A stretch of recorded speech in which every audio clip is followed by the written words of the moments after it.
सुनिएगा। एक बार एक गांव में एक संत है, गांव के बाहर बैठे हैं, नित्य प्रतिदिन 3 समय की संध्या वंदन करते हैं। वहां एक साधारण सा व्यक्ति रोज आता है और वो जब संध्या वंदन करते हैं, संकीर्तन करते हैं, वो संत ने देखा कि एक व्यक्ति प्रतिदिन आता है और महाराज उस संत के यहाँ जब भजन होता, उस संत ने देखा तो कहते गए, एक दिन उस भाई को बुलाए, बोले सुनो, तुम्हारे हृदय में श्री ठाकुर जी के प्रति जो भाव है, जो प्रेम है, उस प्रेम, उस भाव को देख करके मुझे तुम्हारे प्रति बहुत प्रेमा भाव जागृत हो रहा है। इतने दिन से मैं तुम्हें देख रहा हूँ, तुम श्री ठाकुर जी की भक्ति कर रहे हो, मैं भजन करता हूँ, तुम भाव से गाते हो, मैं कीर्तन करता हूँ, तुम नृत्य करते हो, तुम्हारे हृदय में किसी के प्रति ना तो द्वेष का भाव है, ना तो ईर्ष्या का भाव है। ये समस्त बातें देख करके मैं तुम्हें एक बहुत गुप्त मंत्र देना चाहता हूँ, और सुनो, ये मंत्र की कभी किसी को बताना नहीं, जितना हो सके ये बहुत गुप्त रहने वाला है, जल्दी किसी को इसकी महिमा का पता नहीं है, इसको गुप्त रखना। अच्छा, मंत्र क्या है? ज्यादा कोई अलग से मंत्र नहीं था, उन्होंने केवल कहा जाओ ओम नमो भगवते वासुदेवाय, इस 12 अक्षर का जाप करते रहना। अब वो भाई प्रतिदिन इस मंत्र का जाप करे। एक दिन की घटना है, यह गंगा स्नान करके आ रहा था, मन में यह मंत्र चल रहा है, ओम नमो भगवते वासुदेवाय। अचानक हजारों की भीड़ और सब चिल्लाते आ रहे, ओम नमो भगवते वासुदेवाय, ओम नमो भगवते वासुदेवाय।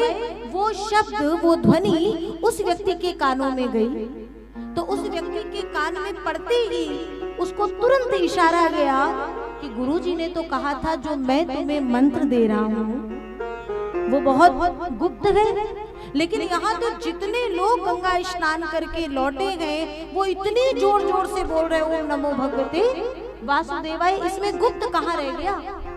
ये तो सबको पता है। उससे रहा नहीं गया, संत के पास पहुंचा, पूरी स्थिति का अवलोकन करा दिया, और महाराज कहता है गुरुजी, यहाँ इसमें कोई गुप्तता तो बची नहीं। आप कह रहे थे ये मंत्र जल्दी किसी को देता नहीं हूँ, यहाँ तो सबको पता है। संत ने कहा सुनो, तुम्हारे प्रश्न का उत्तर तो मैं बाद में दूंगा, लेकिन इसके परोक्ष में मैं तुमसे एक और प्रश्न करता हूँ।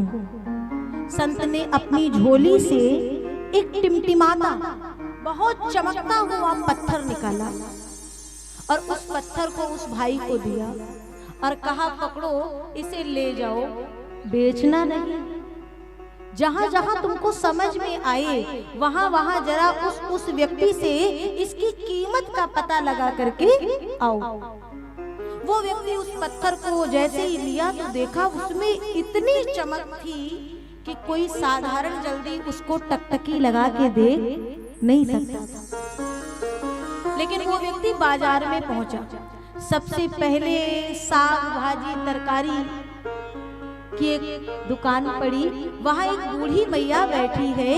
वो व्यक्ति वहां पहुंचा और कहता है मैया, मेरे पास ये चमकता दमदमाता हुआ ये पत्थर है, आप लेंगी, इसकी क्या कीमत देंगी? माँ ने देखा, बोले इसके बदले में इसमें से जो तुमको साग भाजी तरकारी समझ आए इसे आगे बढ़ा। वहां से आगे एक साधारण से व्यापारी की दुकान थी। वो सेठ जी के पास गया, सेठ जी ये पत्थर है, आप इसकी क्या कीमत लगाएंगे? जैसे ही देखे सेठ ने बोले ज्यादा से ज्यादा हम इसके तुमको 100 रुपए दे दे। बोले नहीं नहीं, तो क्या हुआ, दे दो ना। नहीं नहीं, बेचना नहीं है, अभी और पता कर लूं फिर आता हूँ। वहां से आगे बढ़ा, एक साधारण से सुनार की दुकान थी, साधारण, जिसको नगीनों की ज्यादा परख नहीं थी। उसने देखा तो वो व्यक्ति कहता है, सुनार बोला भैया ज्यादा तो मैं इसकी कीमत नहीं दे सकता हूँ, ये लग तो रहा है कुछ नग है, लेकिन कीमत तो मैं नगीने वाले से लगवाऊंगा। अभी हाल फिलहाल में मैं तुमको इसके 1000-2000 रुपए दे दूंगा। भाई पुनः अब चौथी जगह आगे जा रहा है और एक बहुत बड़े जौहरी के पास में पहुंचा और वहां जैसे ही इस मणि को, उस बहुमूल्य पत्थर को दिया तो कहता है भैया आप इसकी क्या कीमत लगाएंगे। जौहरी ने हाथ में लिया ना तो हाथ में लेते ही जौहरी का हाथ कांपा। बोले भैया ये पत्थर तेरे पास आया कहां से? बोले वो जहां से भी आया हो, आप तो ये बताओ आप कितनी कीमत दोगे? बोले मैं मेरी दुकान में जितनी सामग्री इस समय भरी हुई है ना वो सबकी सब भी मैं तुमको दे दूं तो भी इस हीरे की, इस मणि की कीमत, इतने बड़े हीरे की कीमत लगने वाली नहीं। ये बहुमूल्य गए, अमूल्य गए, अमोलक गए। वो भाई ने वहीं से लिया और दौड़ करके गुरुजी के पास आया। गुरुजी आपने कैसा पत्थर दिया है जिसकी कोई ये कीमत बताता? गुरुजी ने पूरी कहानी पूछी। बोले सबसे पहले मैं एक साग भाजी तरकारी वाले के पास गया, उसने सब्जी के बदले में कहा मुझे दे दो। किसी ने कहा 100 रुपए के बदले में दे दो, एक ने कहा 1000 2000 और एक जौहरी कहता है पूरी की पूरी सामग्री भी बेच दूं तो भी इसकी कीमत लगने वाली नहीं है।